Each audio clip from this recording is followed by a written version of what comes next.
封城期间严禁出城，违者一律按细作论处。封城期间严禁出城，违者一律按细作论处。金国前国师完颜墨的诅咒。是的，诅咒，我已经让人取诅咒中的4幅画了。魏大人，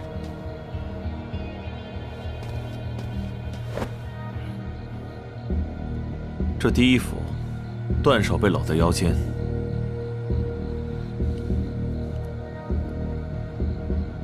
其实那天我去西夏的中军大帐时，魏大人，请大将军一动不多时。我也感到非常意外。启禀大将军，大宋使者燕回城镇守使魏平魏大人到了。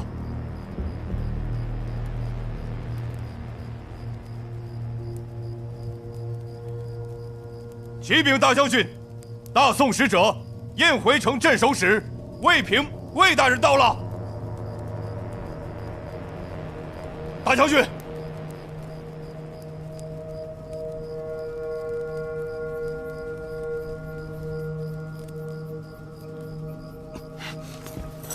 当我们冲进大帐时，看到的便是如此。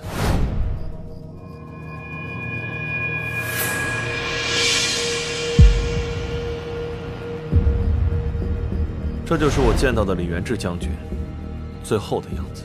这完颜墨的诅咒可真够变态的。这诅咒真的会这么灵吗？哎呀，怎么可能？魏大人，出事了，出事了！蒙古使者天不儿死了。什么？蒙古使者死在驿站？人是怎么死的？天木儿房里的2个女子今早发现，天木儿被人用一根长矛刺穿心脏，钉死在柱子上了。长矛穿心，这死法和完颜墨诅咒上的第2种死法一模一样。这背后究竟有何玄机？公吏或有非礼等说，且听来报，自更才夺。宋词系冤集录。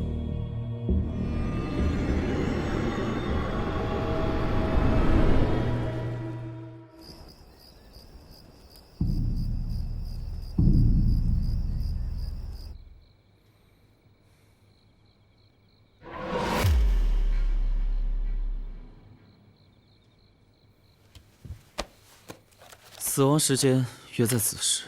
到底怎么回事？不知道，我什么都不知道。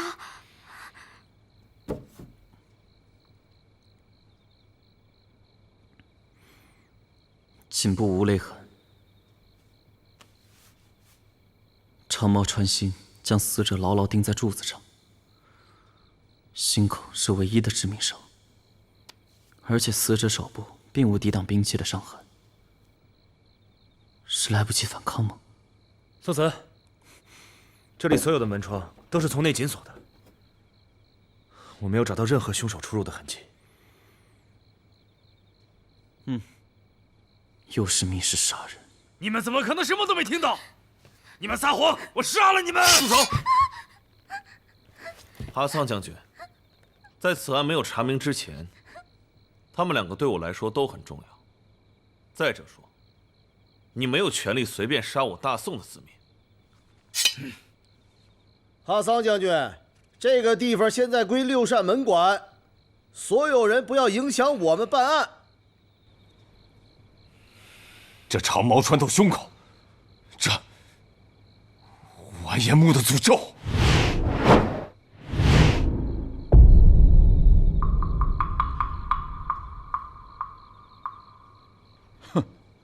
动不动就是完颜木的诅咒，下一步是不是要说下诅咒的就是我们金国人？哼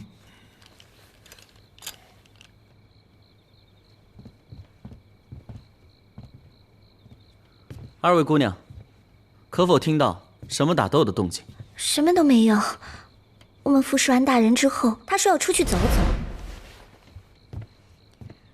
大人让我们先休息，说一会儿会有人送银子来，但我们一直没能等大人回来。那有没有听到什么开门的声音？出去的声音听见了，但回来没有。那个时候我已经睡着了。我也没有。那这离开的时候，大概是什么时辰呢？我们没有看时辰，我俩大概是有13刻左右来的。帖木儿大人离开的时候，至少是亥时，或者快子时了吧。对了，这帖木儿武功如何？我们草原儿郎个个都是英雄好汉，帖木儿使者更是英雄中的英雄。那就奇怪了，这尸体完全没有搏斗的痕迹。哎呀，如果真是让人下了诅咒的话，这案子可就不好破了，因为他不是人干的呀。这案子怎么查呀？啊，我看咱们也别白费功夫了。行了行了，什么诅咒不诅咒的，都是装神弄鬼罢了。先前的建阳霞水女鬼案，都说是厉鬼复仇，最后不也证明了都是人干的吗？我有一个问题，那根长矛是谁的？长矛是帖木儿大人自己的兵器，平时就放在屋子里。我们蒙古二郎兵器是不能离手的。哈桑大人，我想进一步检查帖木儿的尸体。什么？人都死了，查不出凶手，你还想对大人的尸体做什么？我也是为了尽快找到凶手。是啊，这位小兄弟很有能力，之前破获了不少起诡异的案子。哈桑，这位是我的得力助手，之前跟着我办了很多案子，你放心，一定把案子给你查了。好，等7天，7天后我需要你们告诉我谁是凶手，不然的话，这笔账就算记在你们的头上。7天，我同意哈桑将军说的。现在除了我们大夏使者，蒙古使者也死了。我希望7天能给我们一个答案。7天？魏大人担心的对，这7天时间太……没问题，就7天。索斯，7天时间太短了，我还没……魏大人，请找人处理一下尸体，明天我要验尸。另外，这2位姑娘，还请您找人保护一下，我怕凶手会对他们不利。好。其他的人，我们去大堂说话吧。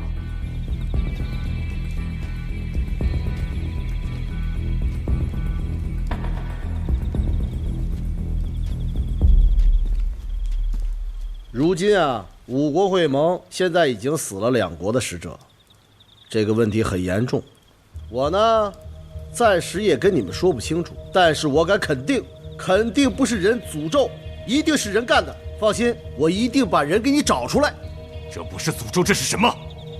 我大夏大将军莫名其妙死在中军大帐，门口还有士兵守着，就这么掉了脑袋。还有他蒙古使者，一身武艺就这么被钉死在了柱子上，并且屋里还有2人，却什么都没听到。人怎么可能做出这样的事？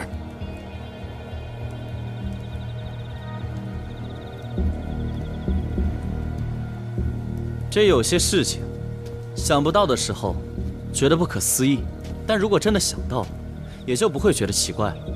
那你说，如果不是诅咒，那凶手是怎么做到的？我暂时还没想到，不过没关系，你不是说了吗？有7天的时间，这7天之内，肯定会给你们一个答案。白姐姐，你在吗？白姐姐，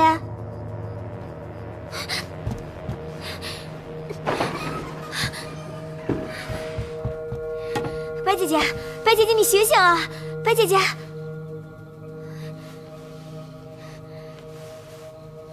白姐姐，晴儿，我怎么了？我哪知道呀？我看你晚上没怎么吃东西，就给你备了些，哪知道怎么叫门你都不开。我看这屋里有烟，我就冲了进来，然后就看见你趴在桌子上，我怎么叫都叫不醒，可吓死我了。对，我正在改进安神香，可能剂量用的有些大，一下子睡着了。可别再吓唬我了，你再最新药学，也不能拿自己的身体开玩笑啊。来，坐，我没事，别担心。饿坏了吧？快吃点东西。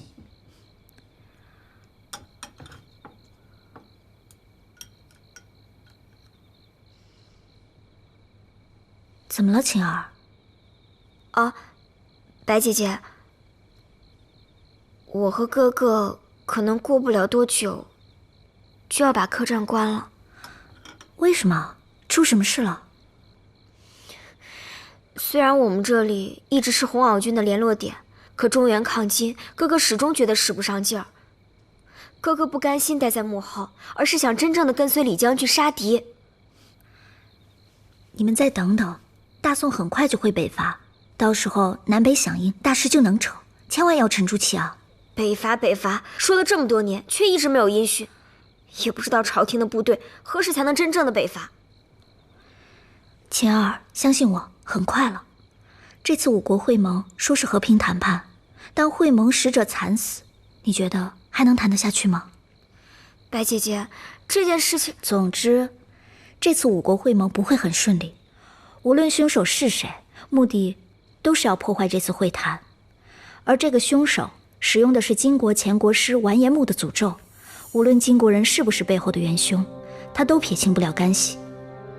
这个凶手就是要搅乱这一滩水。是啊，事情变得越来越复杂了。大家都知道，这无论是凶手杀人还是诅咒杀人，都遵循着这完颜穆图上的内容。如今第一种死法，抱手置于膝上，和第二种死法，长矛穿心，均已实现。也就是说，再过些日子，还会有凶案发生。这将是一连串针对五国会盟使者的连环杀人案。你的意思是说，还有使者会死？现在的使者就剩我们大金国、大宋国，还有回鹘。那我们3个人之中，至少有2个是凶手的目标。别害怕，我刚才就想说来着。刚才呢，李元贞大人一生气，把我的思路全给打乱了。现在留给咱们的时间不多了，还有7天的时间。在这7天里，还有3名使者。如果再死2名的话，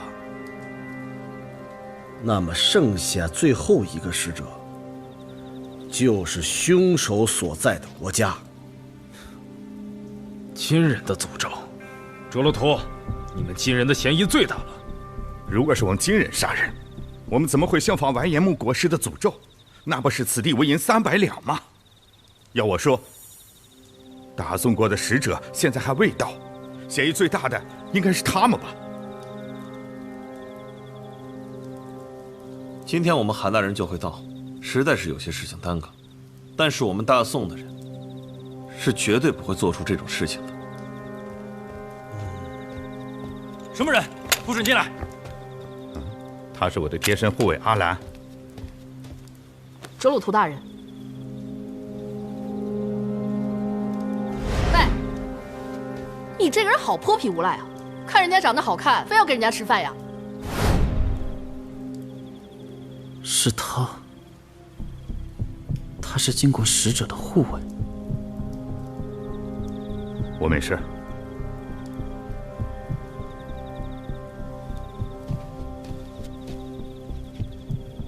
眼下我们不应该互相猜测，也许这就是凶手最想看到的。凶手让我们互相猜测提防，让我们互相不信任，然后他就可以各个击破，破坏本次和平会盟。所以没有证据证明谁是真凶的话，大家必须要团结。听见了吧？我的另一个助手考虑的还是比较周全的。现在我们非常危险，必须团结，增加防备，别让他们再害了其他人。我们已经死了2个使者了，我觉得我们这个会盟根本没有必要再举行下去。魏大人，赶紧把城门打开，放我们各自归去。不行，必须要抓到真凶，才能开城门。你这么急着走，不是心里有鬼吗？我只是不想被杀了，难道要在这儿等着看谁先死吗？魏大人，你们大宋不会想软禁他国的使者吧？不敢不敢，说路途大人，天亮我们韩大人就会到，到时候是走，还是继续会谈，你们商量就行。没有韩大人的命令，我实在不敢私自开城门。况且，其他几国使者都还在呢。你要是这么走了，怕也不好交代吧？说到底，你们还是怀疑我。错了，是在场的每个人都有嫌疑。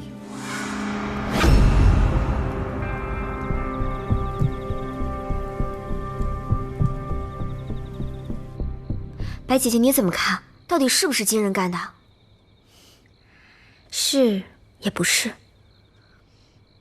姐姐把晴儿弄糊涂了。这完颜木的诅咒的确是金国人的，可用这个方法杀人，未免也太直接的告诉别人我就是金国人。所以凶手这招非常厉害，让人去猜。无论这个金国人是不是背后元凶，他都逃脱不了嫌疑。可我实在是想不明白，如果金国人真的是背后元凶，那他怎么撇清自己呢？嗨，想不明白就别想。白姐姐，明天我再去劝劝哥哥，让他沉住气。来，快吃饭吧。好。五国会盟开始以来，使者居住的驿站一直都有重兵护卫，我相信凶手很难逃离。如果说这个驿站没有发现密道，那就代表凶手一直就在驿站中。所有不能拿出帖木儿被杀那晚不在场证明的人，都有可能是凶手。卫平大人，这天快亮了，白天我还得验帖木儿的尸体，等韩大人来了，再统一询问大家的不在场证明吧。好，我知道，各位官人都是各国的大官，但是既然我答应各位7日之内查出此案，那请大家配合我的工作，我这点要求不过分吧？那7天内，要是查不明白，这好办啊。7天之内，如果查不明白，直接就把他的头割下。我告诉你啊，你是我的上司，我脑袋掉了你也保不住。你不是在屋里答应的吗？拦都拦不住，我也没说单脑袋，就不能单点银子？当然不会要你们人头。那我就放心了。7天内查明此案，在这7天里，我大夏的人会配合你，但到时候要是查不明，人是死在你大宋境内，不管凶手是谁，这责任就是你大宋的。到时候别怪我们兵戎相见。是啊，反正这次会盟也没法谈和了。要是查不出的话，我蒙古铁骑就会自己来查。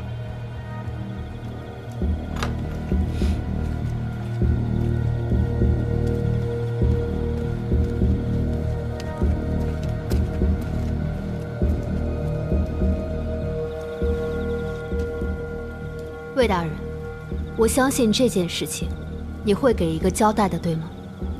对。大宋和回鹘向来交好，此次案件，回鹘定当全力配合你们。好。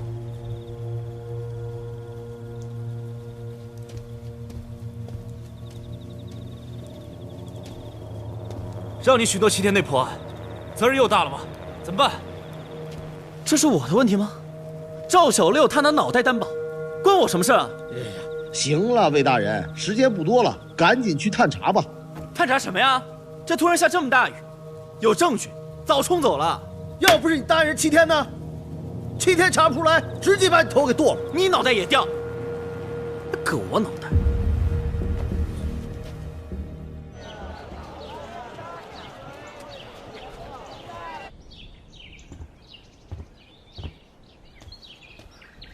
参见太傅大人。太傅大人，我这可如何是好啊呀？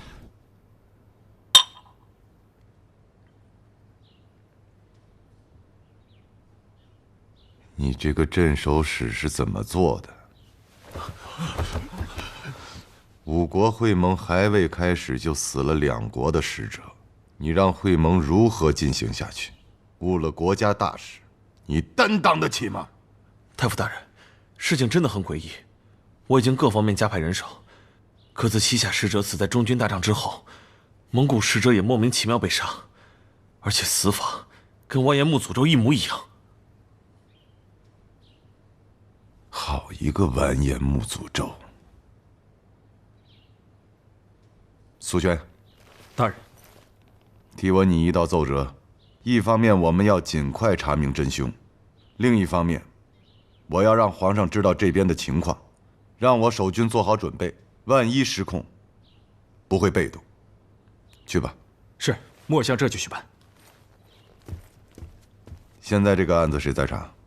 回大夫，是京城六扇门申部风不平的徒弟赵小六，还有他的朋友。这个风不平，我也有些交情啊，我怎么不知道他有一个叫赵小六的徒弟？回太傅，他拿着风捕头的令牌，是皇上亲自给风捕头的令牌，错不了。我已经看过了。如果不是风捕头的徒弟，风捕头怎么会把这么重要的东西给他呢？那你觉得他查这个案子可以吗？赵小六的真实水平，我现在还不知道。但是他的朋友宋慈和李子方，倒是有些本事。据说那个宋慈在1个月前破获了建阳霞水女鬼的案子。宋慈，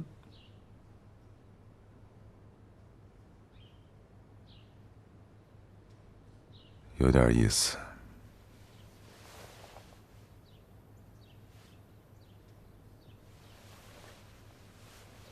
宋慈这小子一直都这么变态吗？什么意思？什么意思？你没看他一直在那儿摆弄尸体吗？我看他摆弄尸体的手法那么熟悉，不是变态谁能干出这种事儿？你们六扇门的捕快不需要摆弄尸体吗？我不需要摆弄，我把尸体都交给仵作来处理。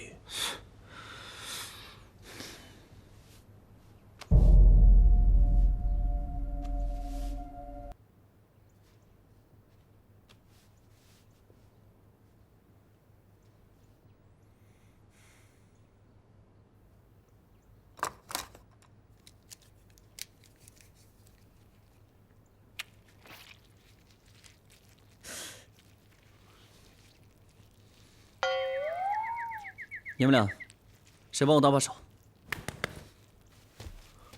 啊？小六，瓶子。你拿它干什么？快，打开。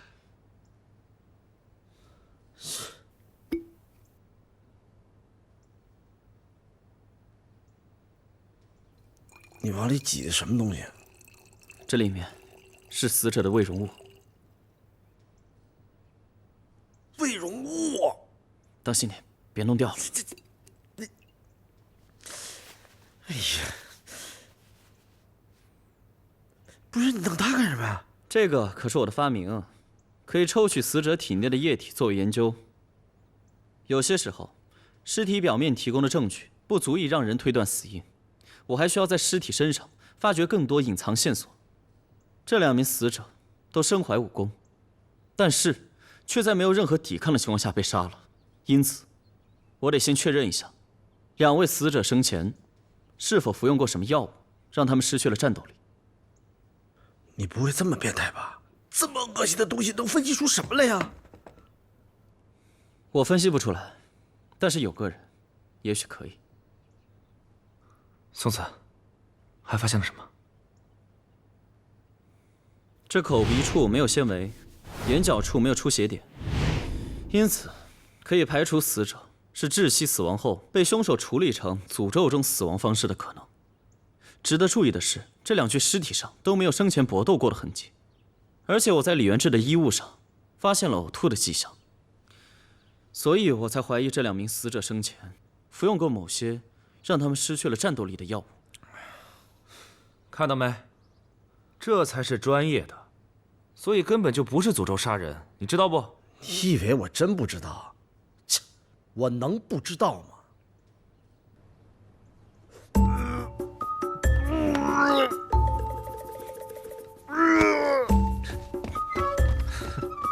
就这胆量？子航，还有一个。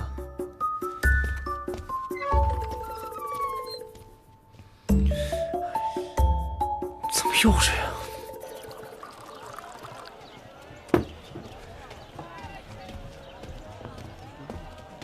苏大哥，小姐，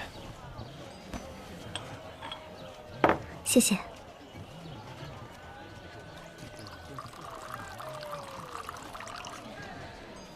苏大哥，衣服已经到了。太傅大人已经到了，现在忙于应付各国使者。那他有什么吩咐吗？小姐，宋慈这个人，你可有耳闻？宋慈，我有印象，之前帮过一次。太傅大人的意思是，希望你可以接近这个人，如果有真才实学，便拉拢过来为我们所用。我听说他在建阳城破了一桩大案，很是聪明。好，我明白了。哦，对了，京城的案子可有眉目了？还没有。已经有4名朝廷命官离奇死亡，就在你走以后，京城又出了另一桩大案。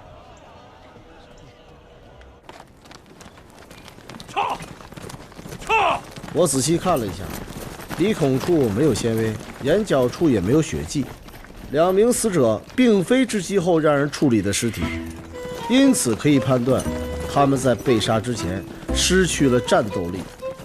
哎呀，但我们在李元志将军身上又发现了呕吐物，因此我可以判断，在被杀之前，他一定是吃了一些什么东西。然后呢？具体吃了什么？那凶手是如何杀人的？这个，哎，宋慈，来，你说2句。你继续说呀。这个我都说完了，该你说了。将军大人，我们刚来1日，才刚看见尸体，接下来还要查看李将军所死的中军大营。目前这个案子还是没有头绪。哎，将军不可！请务必受李元志一拜。3位小兄弟，我兄长一直以来都主张大夏和大宋的和平，因此这次5国会盟，他也是非常积极。兄长曾说，5国会盟关系到2国百姓的福祉，他此次前来就是为了促成会盟的成功举行。没想到会盟尚未开始，但却突遭意外。无论如何，还请各位找到凶手，还我兄长一个公道。李将军，我们真的受不起，你兄长为了会盟而来，却被别有用心的人害了。相信我们，一定能查明真相。李将军，这魏大人限制了我们进城的时间，带路吧。请。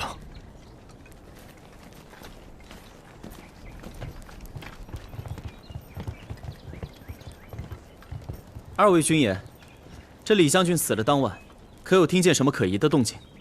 哦，是这样的，宋老弟，我兄长被杀，守卫中军大帐的职守保护不力，按照军法，当晚已经处决了。啊？这是军中的规定。好吧，那我们进去吧。请。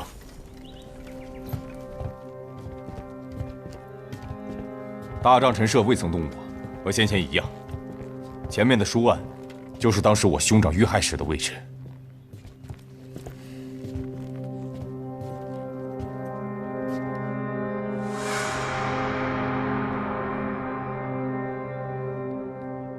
兄长。另外，负责我兄长伙食的伙头，我也让人去叫了。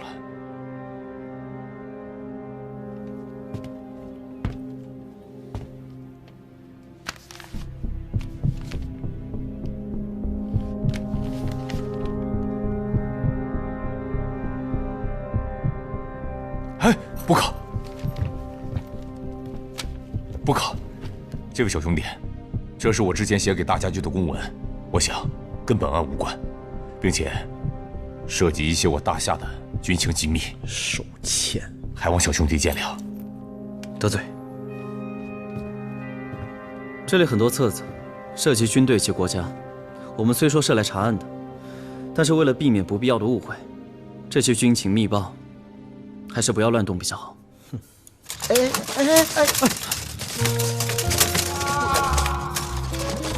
赵小六，干嘛呢你？我是故意的吗？切，不好意思啊。没事。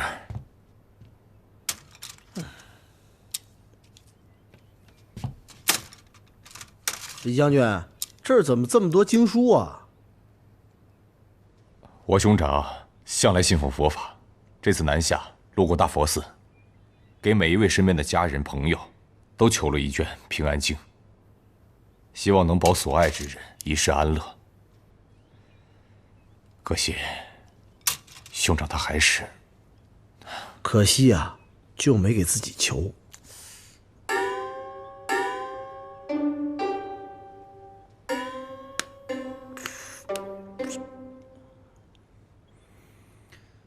李将军，我这例行公事，有些问题还是必须得问你。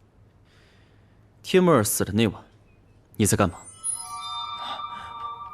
先坐吧，坐，先坐。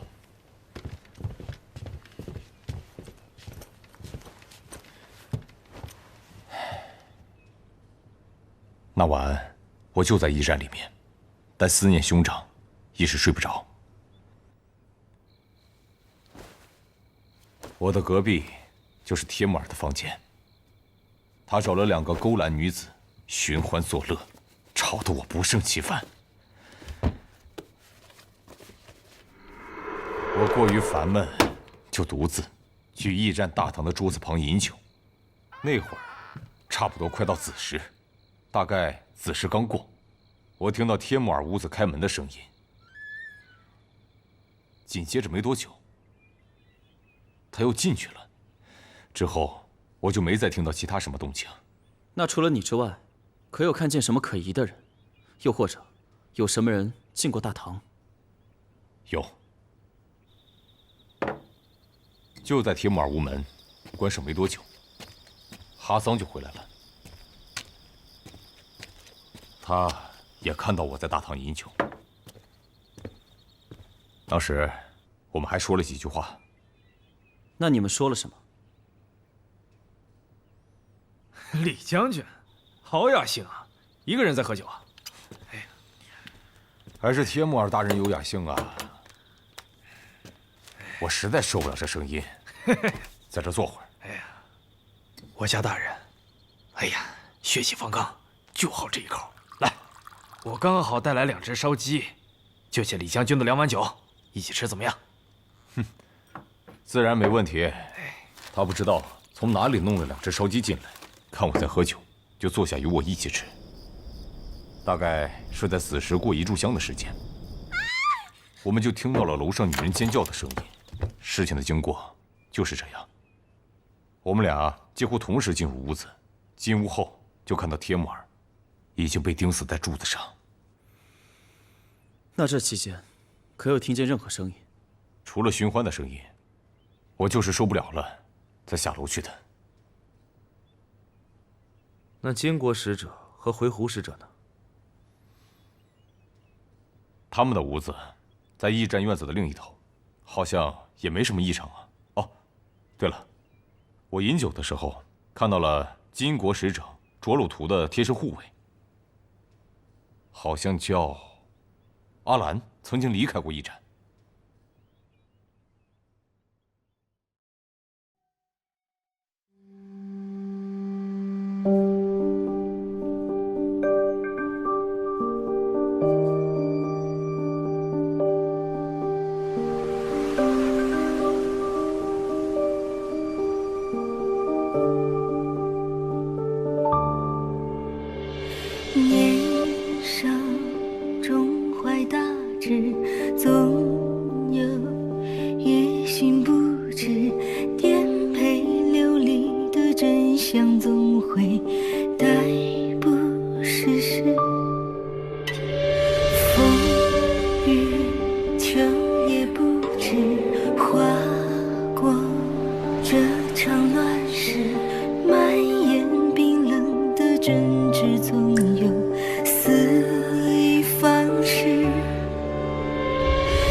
痴海与浪花的一世，无惧浮生的一世化身。